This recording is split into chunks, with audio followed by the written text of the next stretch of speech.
Binabati ko ang mga kapwa ko OFW na nag-iipon sa Pag-ibig MP2. Dahil naglabas na ng anunsyo ang Pag-ibig na naging tubo ng pera natin noong nakaraang taon na pinangunahan ni PBBM. At matutuwa kayo guys dahil 7.5% ang naging tubo ng pera natin noong 2023. The first to be revealed is the 2023 dividend rate for Pag-ibig regular savings. May we request the President to kindly press the play button at the kiosk to his right in a short while using his left index finger. Left index finger, please. Ready, Mr. President? At the count of 3. In 3, 2, 1. Ladies and gentlemen, the dividend rate for Pag-ibig regular savings for 2023 is 6.55%.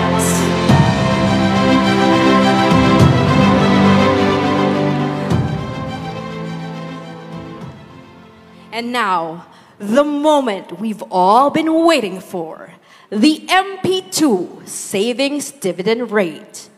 May we request the President to kindly press the play button at the kiosk to his left in a short while using his right index finger. Ready, Mr. President? At the count of 3. In 3, 2, 1.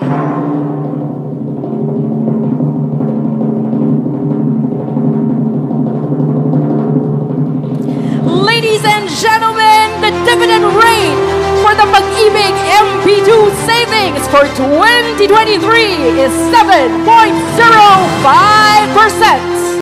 7.5% guys ay napakataas na nito. At mas mataas ito sa naging tubo ng pera natin noong taong 2022 na 6% lang.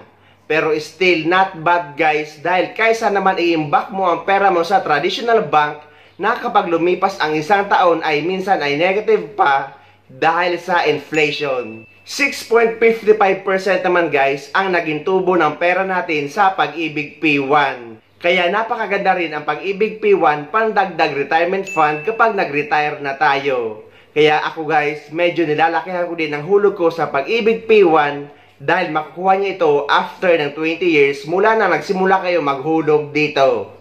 Sa Pag-ibig MP2 naman guys, is after 5 years nyo makukuha ang pera nyo at ang tinubo ng pera nyo. Maganda para sa may mga short-term financial goals kagaya ng pagpapatayo ng bahay, pagpapatayo ng business o kaya naman kung may bibilhin kayong mahal kagaya ng sasakyan or mahalagang bagay na gusto nyo. At ang kagandahan sa MP2 guys, yung tinubo ng pera mo ngayong taon ay tutubo na tutubo hanggang maabot niya ang maturity na 5 years. So kung meron kang 1 million na nakalagay sa Pag-ibig MP2 last year, ay tumubo na ito ng 70,500 pesos. Sobrang laki na nito guys at government guaranteed at tax free. Huwag kayo dun guys sa 5,000 nyo na dodoble nila after ng isang week or isang buwan dahil scam yan. Sa mga nagtatanong naman, paano daw ba kung naabutan na ng 5 years na maturity ang Pag-ibig MP2? Paano daw ba ito i-claim?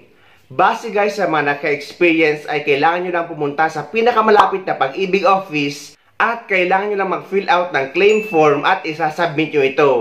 At sabi nila guys, after ng 2 weeks ay nakuha na nila ang check nila na pera nila sa Pag-ibig MP2 at tinubo ng kanilang pera. At lahat sila ay satisfied sa tinubo ng pera na inipon nila sa Pag-ibig MP2.